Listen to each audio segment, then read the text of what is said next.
Hi, this is Bridge Runner again with another episode of Camping with No Budget, Low Budget Knives.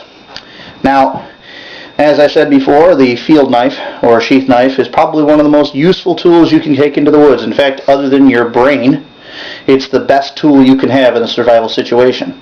That being said, there's a lot of mystery and discussion on the internet and every other place as to what makes a good field knife. And of course, this is only one man's view of what a good field knife should be, but we're talking about knives here that you're going to be depending on to maybe cut your way out of a bad situation, or carve trap triggers, carve up your food, do all kinds of wonderful things. Anything you can think of that you would do, build shelters that you would do in the field in a survival situation.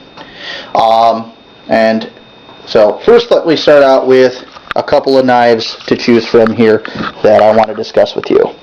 You can see a whole bunch of these. There's quite a few. This is bad. Okay, this is the M9 bayonet, or a clone thereof. All right, and if you're into Rambo, boy oh boy, this knife's for you. Say what you want about whether it'll be useful mounted on the end of your rifle, and it is the Army's attempt at giving the soldiers a field knife. And it is an attempt, and it does have an edge, and I guess it works. It's got a big honking guard to it, which makes it kind of hard to choke up on. And again, this is a high dollar knife, but some people seem to think that this is exactly what they need in the woods. And I do like a big knife, don't get me wrong, but this, I had this in my inventory because somebody gave it to me, and I thought I'd at least put it in the video and say things like this are gimmicky, and they're really not your best choice. Yes, the government may issue it. That doesn't necessarily mean it's any good. This is the Cold Steel SRK. This is a personal model of mine that I've had for maybe, 10 years now, and I love it. And if you can afford one, there you go, for $95, a price point hard to swallow for some people, you will find that you've bought yourself a fine field knife. Okay, they do not come in the high carbon steel anymore, but in a stainless steel. But I have been told, although I have no direct experience with this, that the difference is minimal. They keep a beautiful edge, and as Cold Steel usually does, they have a great warranty, and they just cut like a darn. But as I say, this is a low budget video, so let's move on to some low budget knives to give you an idea of price point differences here. Okay, let's go to the bottom of the barrel here in terms of price, not necessarily in quality. This is the Mora, and this particular model you might recognize as a certain survivalist, an instructor who uses one of these all the time, Cody Lundeen. And he's darn right in using it. These things are the lowest price versus quality option you can go with. And you're going to find these right around $10, $11. And they cut like a dickens. They have the Scandinavian grind, as all Moras do, which the difference between this and a hollow grind is that the grind goes right down to make the edge, which means it keeps a razor sharp edge. And I really like these knives a lot. In fact, I'm going to be showing a lot of this brand of knife to you today. Okay, now here is another version of that same Mora. In fact, it's exactly the same blade. That was a Mora number 2, just in case you were wondering which particular model I was looking at. This one here has a little bit. This is, I believe, is a Swedish Army knife, but I can't be sure on that. But it has a really good grip to it, solid piece of plastic grip, and again, it engages the hand pretty nice, and the sheath is quite nice too.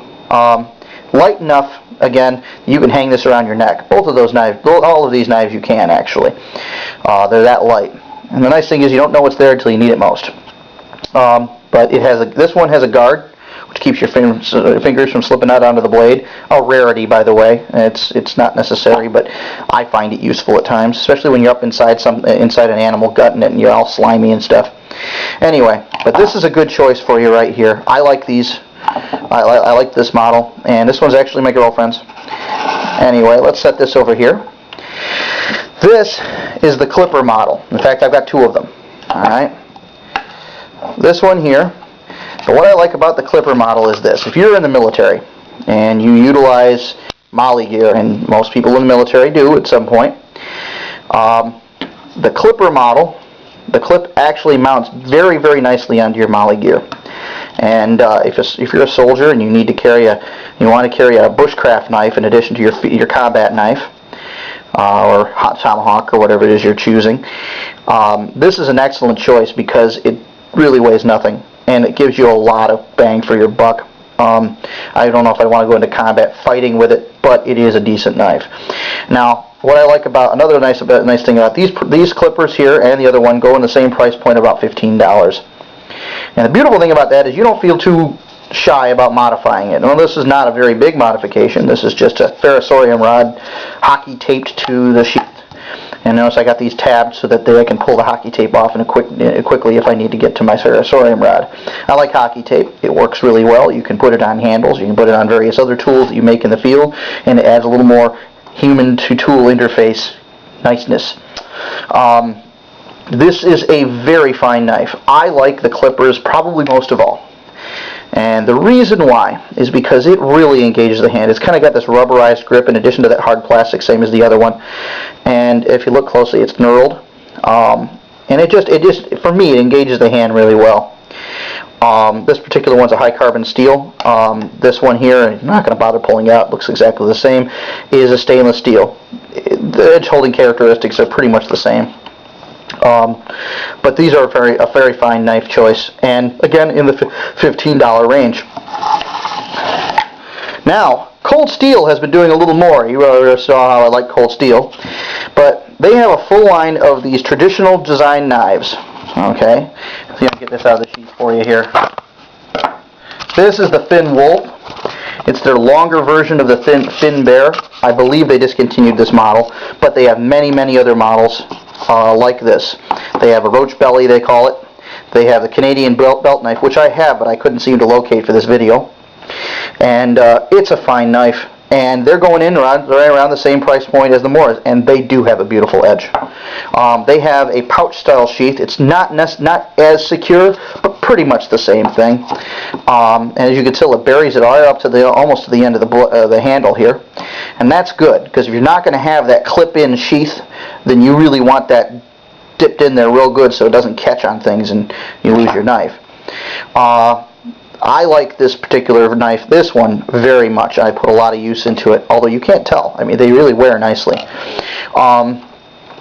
That being said, you know, they don't have as much of a variety as Mora, but if you like Cold Steel, you want to buy American. Well, actually, I can't say you can buy American because I believe this is made in Taiwan. Well, anyway, yep, made in Taiwan. And so you have the choice between Taiwan and Sweden. Taiwan, Sweden, Taiwan, Sweden. Yeah, you know, it's 6 1/2 dozen of the other. Point is, you know, you have a good choice here of these are very, very low-cost knives, you know, and they're comparable to, you know, these ones here, which you saw in the last video in terms of their quality. I would say that it's a good choice for you to look into these low-cost knives, even if you do have the money for the bigger ones, because you can have these ones, you can buy many of these and store them throughout the house or in bug-out bags and give them to your kids or whatever, and even if they're lost, you're not really out a lot of money. Now, a little something I thought I'd add in here just before the end of this video. This is a little paring knife here. Now, it's got a nice little flexible blade. It doesn't cost very much at all. And I have actually found a lot of uses for one of these things, and duct taping it to the end of a sheath like there or something like that might give you a little bit of an extra walk around thing. Plus you can eat with it and keep it clean, and they're not expensive. You can get them anywhere. I recommend one.